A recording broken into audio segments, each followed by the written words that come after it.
Gracias por acompañarnos a otro capítulo más de Luz y Sombra del Derecho con Karen Echegaray. Estamos muy contentos por recibir a Víctor Hugo Solano Vera y él está postulando como candidato para magistrado en materia civil del primer circuito, que es el de la Ciudad de México. Y él nos va a contar un poco, bueno, bastantes cosas. Estamos muy agradecidos de que esté aquí como nuestro invitado para que podamos conocer las propuestas que tiene como campaña, su trayectoria y un poquito más de él también como ser humano. Entonces quiero contarles de él. En la plática, y estoy muy contenta porque nos ponemos de pie, Víctor y yo, somos egresados de ambos de Unitec. Su alma mater viene egresado de Unitec, la licenciatura en Derecho, pero también cuenta con otras especialidades, tanto en el Instituto de la Judicatura, también como en la UNAM. Y efectivamente tiene la licenciatura, tiene dos especialidades y una maestría. La primera es en Procuración de Justicia en la UNAM, también cuenta con la especialidad en Secretaría de Juzgados y de Tribunal, que bueno, eso nos da también la seguridad y la certeza de que puede tener las facultades para llevar a cabo la directriz de un tribunal. Y una vez que hemos dicho todo esto, ahora sí, para que ya no hable tanto, cuéntanos de ti, Víctor. Quisiéramos conocer un poco más de tus orígenes, de dónde vienes, qué nos quieres platicar para empezar. Claro, Karen. En primer lugar, te agradezco tu amable presentación y también agradezco a los amables televidentes y youtubers que nos siguen por esta transmisión. Yo soy hijo de un campesino que decidió mudarse a la Ciudad de México, proveniente de un pueblo muy humilde de la Mixteca oaxaqueña. Su voluntad de superarse le impulsó a ser abogado. También soy hijo de una mujer que proviene de la Huasteca veracruzana. Esa mezcla, la verdad, creo que soy muy afortunado porque he recibido los valores de dos culturas ancestrales que para mí son motivo de orgullo. Te diría Ajá, dime. que cuál es tu pasión para estudiar Derecho, ¿no? Pero creo que queda evidente con el tema de tu papá, pero sí nos gustaría saber, porque todos creo que los que estudiamos Derecho traemos este detrás o esta razón muy personal de por qué estudiamos la carrera de Derecho. ¿Y por qué estudiaste la carrera de Derecho, Víctor? Mira, es una historia muy singular. Uh -huh. Como te comenté hace un momento, mi papá es abogado, bueno, era abogado, ya actualmente ya falleció, pero mi primer ejemplo de el abogado ideal no fue él. Te preguntarás Ok. por qué. Fue un profesor que en la prepa me dio la cátedra de Nociones Generales del Derecho. Okay. Este profesor trabajaba en la Cámara de Diputados y nos explicaba las instituciones que rigen al país de una manera tan sencilla que dije, bueno, pues si las leyes norman toda nuestra vida, lo cotidiano, desde comprar una televisión, un vehículo, sacar un crédito en una tienda departamental, divorcios, los conflictos de familia, eh, eso generó en mí el sentido de que el derecho no debe ser algo meramente académico, sino que debe tener una utilidad social. Ese profesor me enseñó ese aspecto que era inédito para mí y por esa razón me decidí a estudiar Derecho. Okay. Ahora, pérdida. Ajá. Quiero abundar sobre lo de mi papá. Ah, ok. Cuando entré a la facultad, mi papá tuvo la dicha de ir, decirme, hijo, estás inscrito en Unitec, orgullosamente, pero vas a estar becado. Okay. De ti va a depender si terminas o no tus estudios universitarios. Eso para mí fue un compromiso muy grande. Y me dijo otra cosa, hijo, ahí están los códigos, ahí están los textos, los libros, póntelas a estudiar. El hecho de que él haya formado en mí esa vocación autodidacta, Sí. la verdad fue algo que ahora le Claro. agradezco porque porque es lo que haces Así es. actualmente, ¿no? Exactamente. Ahora en mi trabajo Investigar. desde que egresé de Unitec y hasta ahora, los 28 años que tengo como abogado, no ha cesado en mí el anhelo de seguirme actualizando. Sí, es correcto. Y los que nos dedicamos ya sea a postular o desde un cargo público, nuestra carrera en esencia es eso, es investigar, indagar para resolver un conflicto, porque muchas veces llegan conflictos y ahorita como tú nos vas a indicar, que nos tenemos que apoyar de otras leyes, de otros reglamentos, de otros códigos, de otros inclusive tratados que pueden preservar los derechos de las personas, ¿no? Y aquí es donde, si bien es cierto, yo tengo conocimiento que tú también postulaste, si no me equivoco, 10 años Así aproximadamente, es.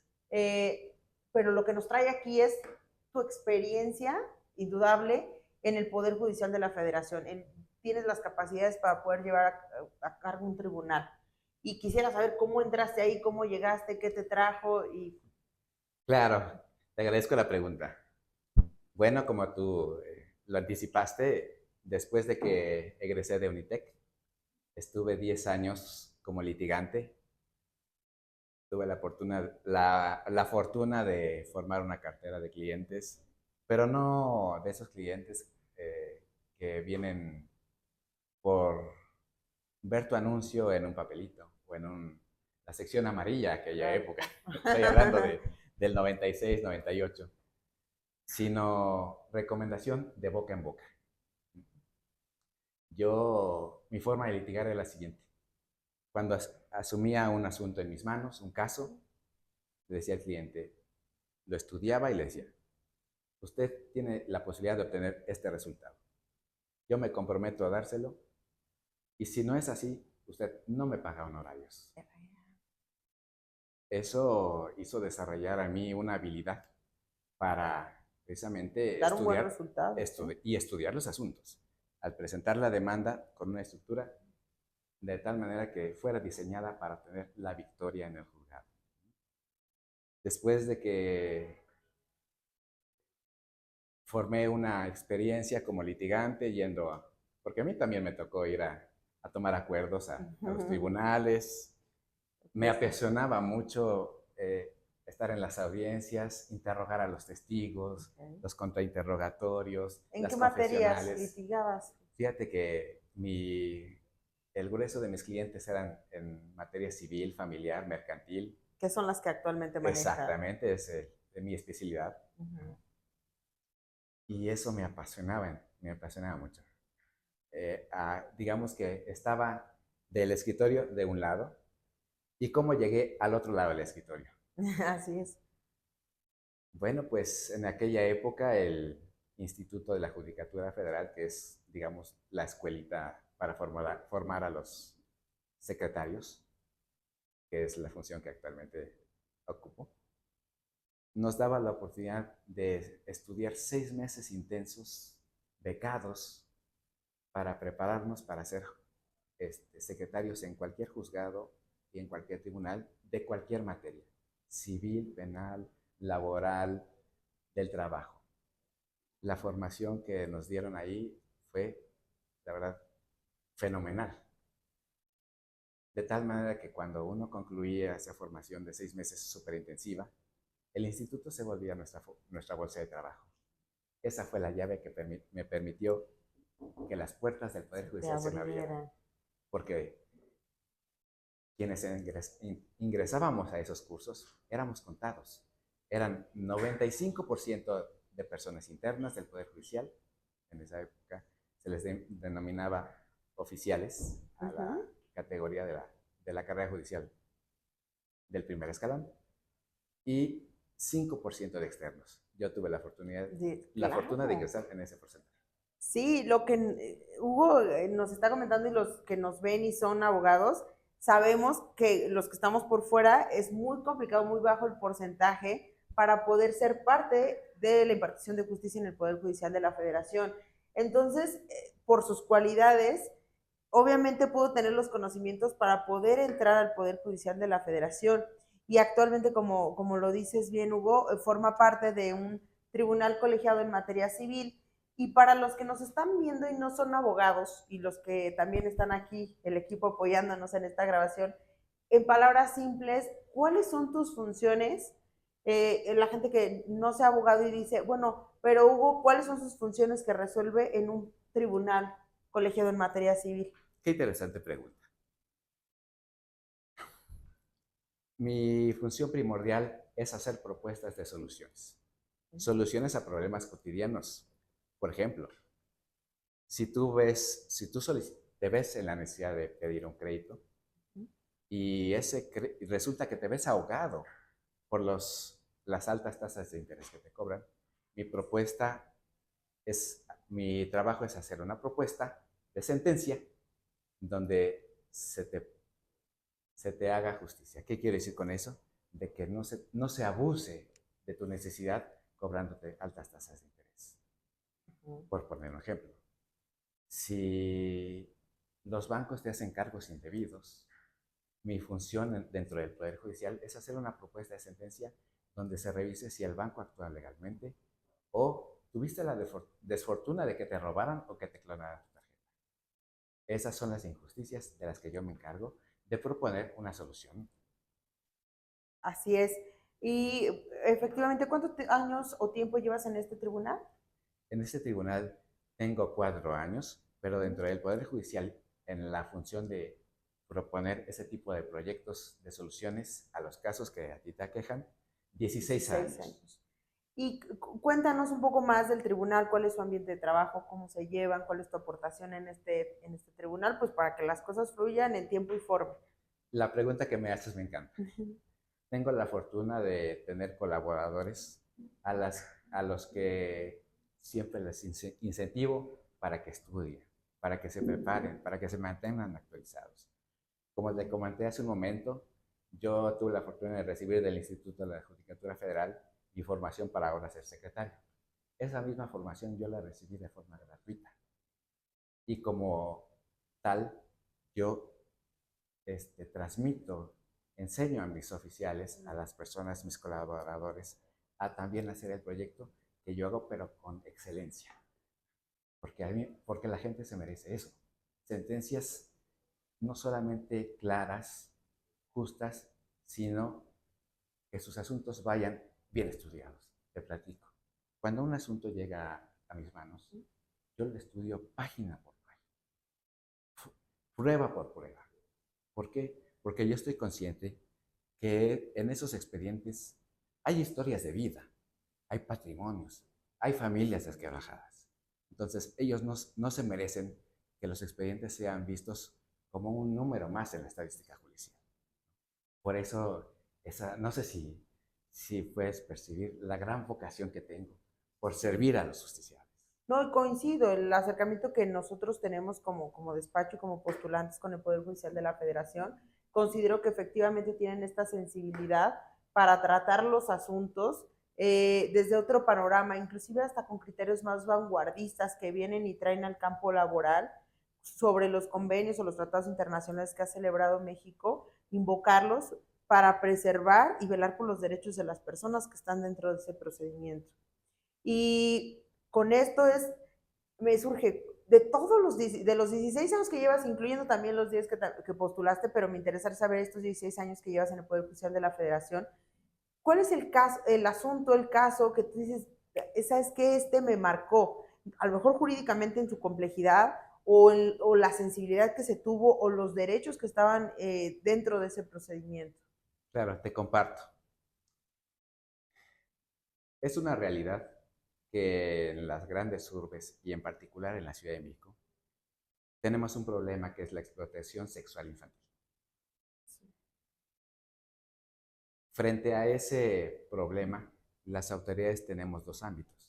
Por un lado, el ámbito penal, Correcto. donde las autoridades investigan y deciden si una persona es culpable o no de cometer esa conducta y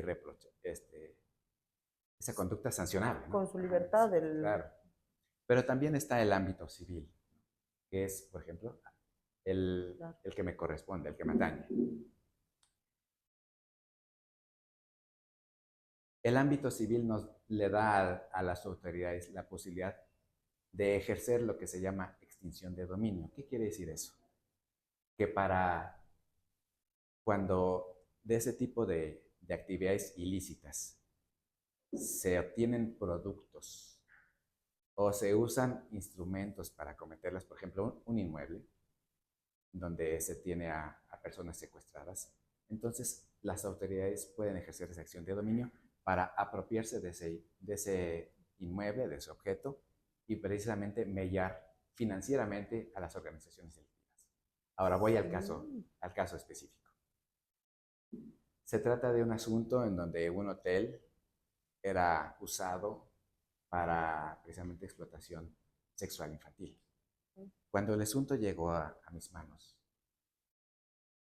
yo hice una propuesta de proyecto de sentencia, precisamente dando luz verde a esa acción de extinción de dominio, como una medida para proteger a todas esas niñas que eran obligadas a prestar a esos servicios sexuales, ¿no? ¿Qué es lo que sucedió? Cuando el asunto fue discutido por las personas que ejercían la magistratura en aquella época, decidieron no apoyar el proyecto por cuestiones meramente procedimentales. Es decir, decidieron no entrar al fondo del asunto, sino darle la vuelta.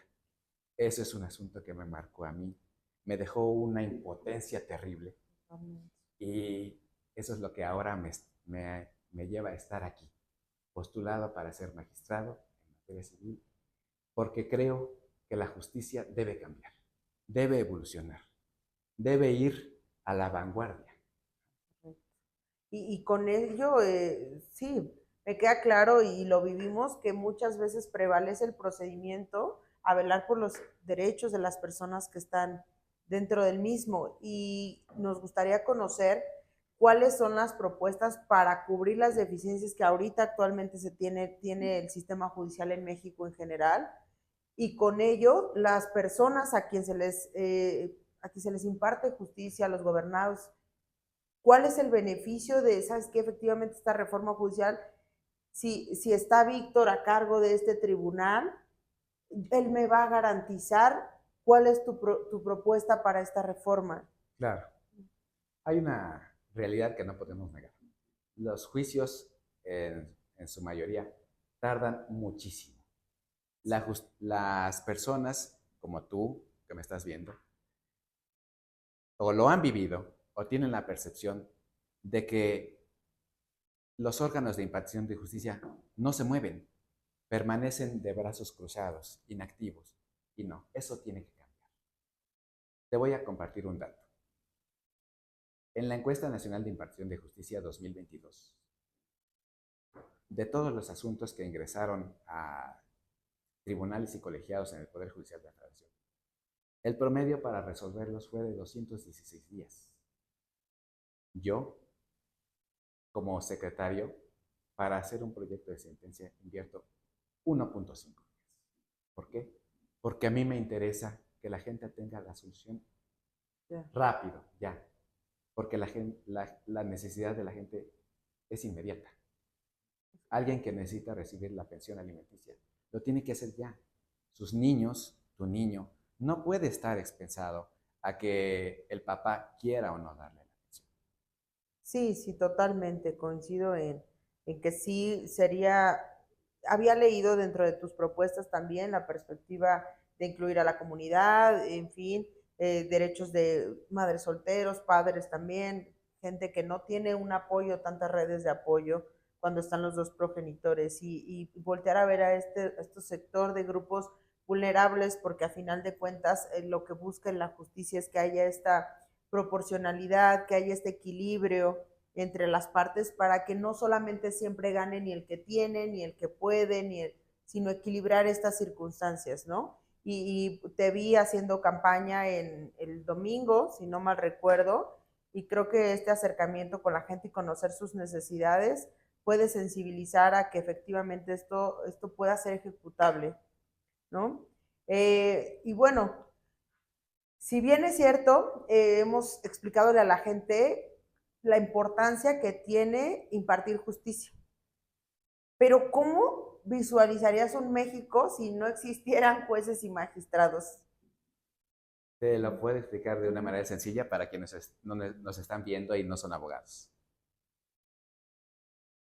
Imagina un pequeño que va muy contento al colegio, a la escuela, y llega a la hora del recreo, saca su lunch, su sándwich, está presto para comerlo y llega otro compañero y se lo quita. ¿Qué pasaría si no hubiera maestro que pusiera un orden? Así sucede con los jueces y los magistrados. Ellos tienen en sus manos una enorme responsabilidad, que es cuando las personas desacatan la ley, deben de actuar para poner un orden y, sobre todo, impartir justicia. ¿Qué quiero decir con impartir justicia? No solamente sacar un documento donde se plasmen ciertos artículos y se mencionen ciertos ordenamientos jurídicos, sino que ese documento en blanco y negro debe plasmar una justicia real, una verdadera. Material. Coincido totalmente, sí, siempre de este lado, a lo que nos dedicamos, le digo a los clientes, sí, o sea, te puedo tener una pensión alimenticia hermosa en papel, ¿no? Y te tiene que dar tanto, el tema es ejecutarla. Y cuando es descuento vía nómina es sumamente sencillo, pero cuando la gente no, esto implica más protocolos o más procedimientos a las personas. Ahora denuncia al papá por el incumplimiento de la obligación, de tal forma que puedas presionar para ejecutar o vámonos al embargo, Así etcétera. es. Y qué importante que empecemos a sensibilizarnos y existir esta vanguardia, este tipo de propuestas para hacer más ágil la justicia y esto en consecuencia pues tenga este beneficio no solo para los justiciables, porque aunque nos dediquemos a esto, o sea, pues todos vivimos en sociedad Claro. y a todos nos toca ser parte o no de algún procedimiento, ¿no? En cualquier materia o de cualquier tipo. ¿Algo más que quieras aportar, Víctor, a nuestra audiencia?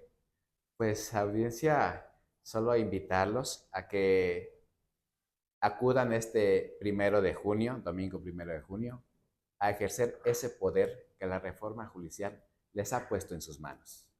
Ahora ustedes tienen un poder enorme que nunca antes tú, Karen, yo, ustedes lo hemos tenido. El poder de con nuestro voto decidir a los jueces y magistrados del siglo XXI, de tener un sistema de justicia de excelencia, que tenga un rostro humano, que no tenga miedo de salir a las asambleas a dictar sentencias e impartir justicia. Los jueces y los magistrados ya no deben estar encerrados en sus privados, deben de salir y acercarse a la calle. Esa es mi propuesta y les reitero la invitación, particularmente a quienes son ciudadanos del Distrito Electoral número 7, que comprende las alcaldías Coajimalpa, Álvaro Obregón y Magdalena Contreras, que es donde el Instituto Nacional Electoral, por sorteo, decidió que yo hiciera campaña, a que acudan a las urnas, a que ejerzan ese poder que ahora tienen, el poder democrático que trajo consigo la reforma judicial. Muchas gracias, Víctor. Muchas gracias. Está con nosotros Víctor Hugo Solano Vera. Gracias por tus propuestas. Quiero hacer solo un paréntesis para explicar que las personas, en este caso Hugo que se está postulando, él no lo está patrocinando ningún partido político. Y la idea de estas entrevistas es que efectivamente ustedes que van a ejercer ese voto al que los acaba de invitar Víctor y la posibilidad que tienen en sus manos que otras generaciones no han tenido, es para que ustedes se informen, conozcan a las personas que pueden o que van a impartir justicia en un futuro, sepan sus propuestas, sepan cuál es su carrera y su experiencia para poder asumir ese cargo y tengamos, porque me incluyo, un voto mucho más consciente de por quién vamos a votar y quién de ahora en adelante va a estar detrás de este sistema judicial, que obviamente la reforma es para que se eliminaran esos vicios que existían en este sistema. Él sigue trabajando y sigue haciendo ahora darse a conocer y las propuestas que trae para ustedes y por eso le agradecemos mucho su tiempo. Gracias, Porque Karen. gracias, Víctor, y gracias por venirnos a platicar tus funciones actuales y las propuestas jurídicas que traes para nosotros como sociedad. Síganlo en sus redes sociales, las van a dejar aquí abajito. Gracias por acompañarnos y es todo. Cuídense, bye.